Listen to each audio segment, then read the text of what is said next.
Gemini, welcome to your monthly horoscope for May 2024. My name is Adina. I'm an intuitive astrologer, and in these monthly horoscopes, I go over all of the significant energies and major themes and topics you will be navigating for the month ahead. So don't forget to like, share, and subscribe if you align with my energy and enjoy my content. Now let's get right into it. April was a heavy month. We had eclipse season. We were in eclipse season. We also had Mercury retrograde. Mercury is your chart ruler, so you really felt that energy. Now we have Mercury direct coming into May. We also have Mars in Aries, which is great for motivation, willpower, and drive. And we have Venus in her home sign of Taurus. So let's touch on these energies before we get into the month ahead. So Mars transiting your 11th house. Your 11th house rules your friends and friendships, social groups, online connections, humanitarian pursuits. So having Mars in the 11th house, we do want to watch for arguments or conflict with friends or online or things like that. And it really all depends on your personal relationship with Mars. Meaning, if you have in your birth chart, if you have a daytime, if you're born during the daytime, Mars is your most malefic planet. And if you're born at night, Mars is not your most malefic planet, Saturn is. So it really depends on your own personal relationship with Mars, how these energies manifest. Now, the 12th house rules, let's just touch on the 12th house quick because there's quite a lot going on in the 12th house throughout the month of May for you.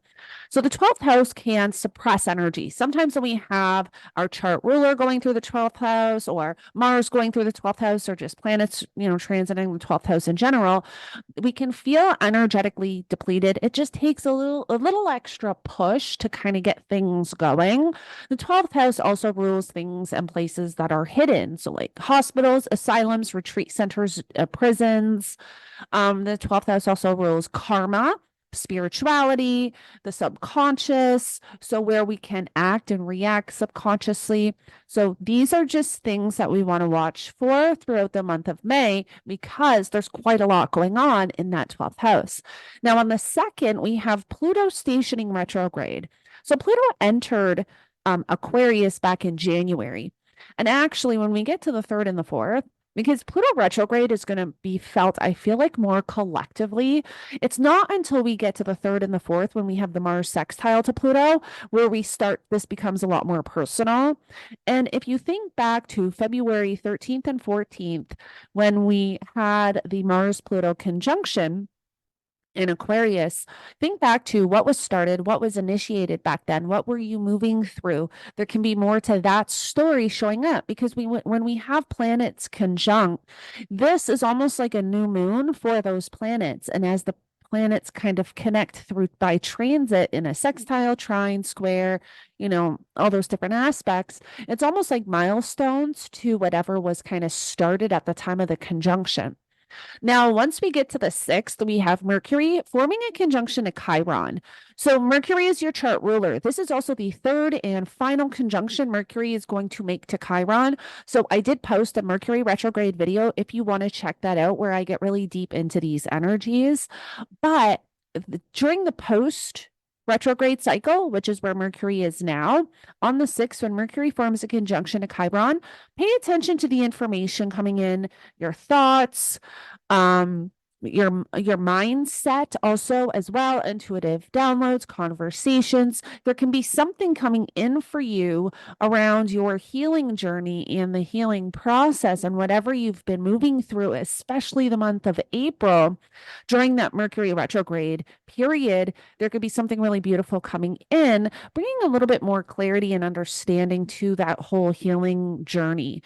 Now, on the 7th, we have the new moon in Taurus. So, this is a great time for you to set intentions around those 12th house themes and topics. So, spirituality, karma, um, and any of, again, the 12th house rules things in places that are hidden, the subconscious. If you're wanting to reprogram your subconscious, you could do, something like that. This is great for spiritual work or spiritual intentions. That would be a great way to utilize this energy. And also, too, I post new moon and full moon forecasts. So make sure you check those out. I'll get even deeper into this energy. But this is a really great time. Sorry, this is a really great time for you to set intentions around anything that has to do with spirituality, karma, the subconscious, and things like that. Now, once we get to the second week of May, on the 13th, we have the sun forming a conjunction to Uranus. So, see, there's quite a lot of 12th house energy going on. Now, when we have the sun form a conjunction to Uranus, this is actually really great for intuitive downloads, awakening, and enlightenment. So anything that really has to do with awakening or enlightenment, this would be really great for, because Uranus is the planet of is the great awakener. So, and having the sun, which literally rules our consciousness, this really could be a leveling up in some way, especially this happening in your 12th house. Now, we do want to watch for anxiety. That could be a thing at this time, but this is really great for spiritual work and energy work. Now, on the 15th, we're going to have Mercury enter Taurus. So your chart ruler is going to enter that 12th house. Again, it can feel a little bit depleting, where the 12th house suppresses energy. So when we have all of this 12th house energy, it can become a little bit difficult. But as we move through May, all this energy in the 12th house is actually going to shift into your first, and you're going to start to gain all that energy back. And the best advice I have for this 12th house energy is that you may feel energetically depleted, but once you kind of push yourself to do the thing, you may find that it just comes. Learning how to work with 12th house energy is very beneficial, especially if you're born with a lot of 12th house energy, because it does suppress energy, but all you really need is that extra push to get going, and then it just starts to flow. Now, on the 18th, we're going to have the sun form a conjunction to Jupiter, and Venus form a conjunction to Uranus. So again, this is in your 12th house. Like, there's a lot of spiritual energy here. There is a lot of subconscious energy. I would watch for acting and reacting subconsciously with all this energy in the 12th, but this would be a great time to reprogram your subconscious. You may find also too that there is a lot going on that feels very karmic. So yeah, just also keep that in mind. On the 18th and 19th, we're going to have Mars form a conjunction to the North Node. So Mars forming a conjunction to the North Node is when we all get fire under our ass. Mars is already very amped up in Aries. This is great for motivation, willpower, and drive. But when Mars connects to the North Node, this is where we feel this huge push towards something new, something fated, and something karmic. We just feel this drive to go after something. And also, too, if you want to know how that Mars, what that's going to be, what did the eclipses bring for you? What was activated with that solar eclipse in Aries?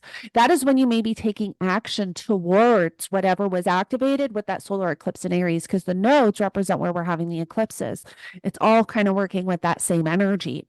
Now, on the 20th, we have the sun entering Gemini. So this is when everything starts to shift into your first house. You're going to be going through a lot because all this Taurus energy is shifting into your first. So then there's going to be a lot of, it's almost like you're going through this period of taking a break, taking a time out, resting, and then everything is going to shift into your first, and you're going to be focusing on you, what you need, what you want, what you desire, and this new direction that you're moving into.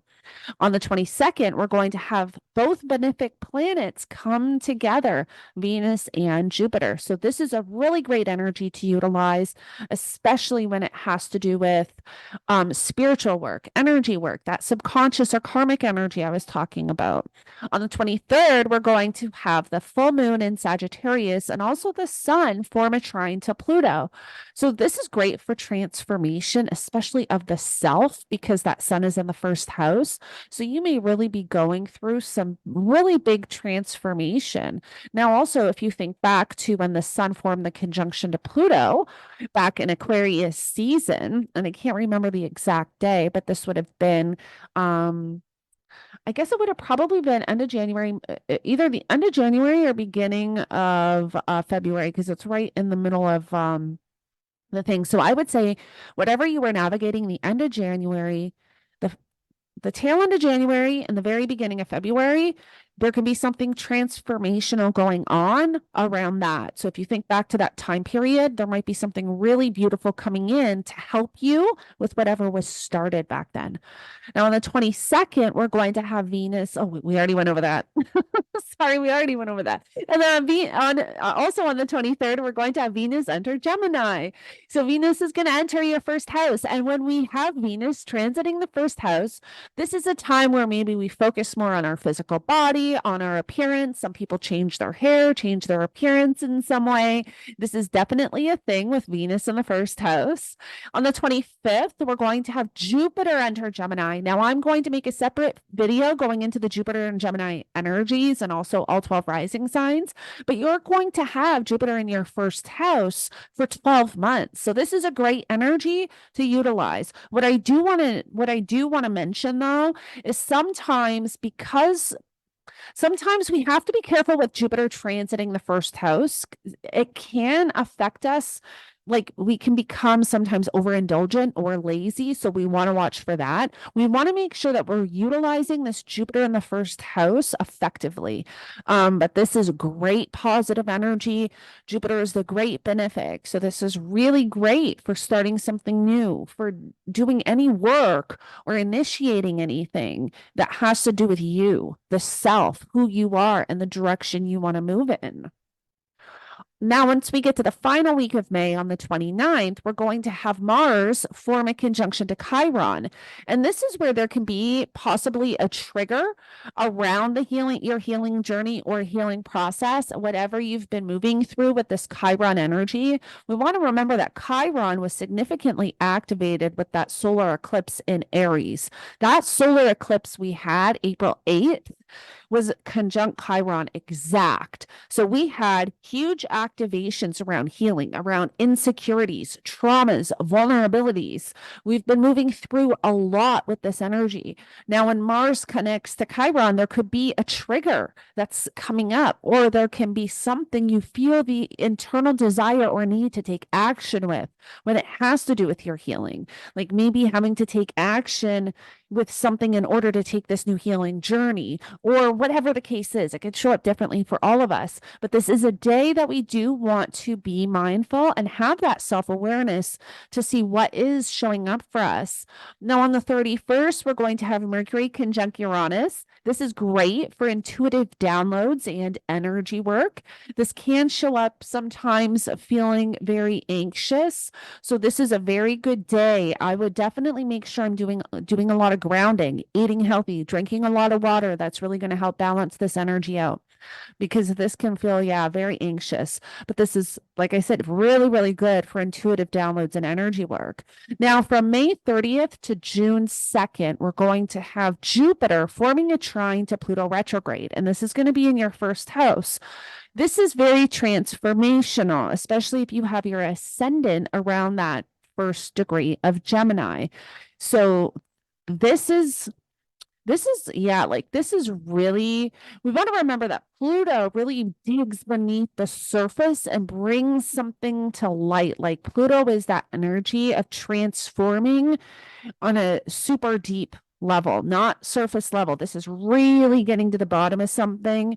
And I even just got the visual of like when you're gardening, like getting the roots and everything, right? Not just pulling, the one we like really getting beneath the surface and pulling that whole root out. And I don't know why I said that, but that was the visual I got. But this is that energy. So if there's something you've been moving through, especially with you, and maybe even your belief systems, because it's connected to that ninth house, this could be, a time period of major transformation. This is also a lot of psychic energy too. Like Pluto can be very psychic. So this is a time period to be mindful and have that self-awareness. What is showing up for you? You want to be very intentional at this time. So Gemini, thank you so much for joining me. I hope this helps give you an idea of the major themes, topics, and energy you will be moving through for the month of May. And I will connect with you in the next one.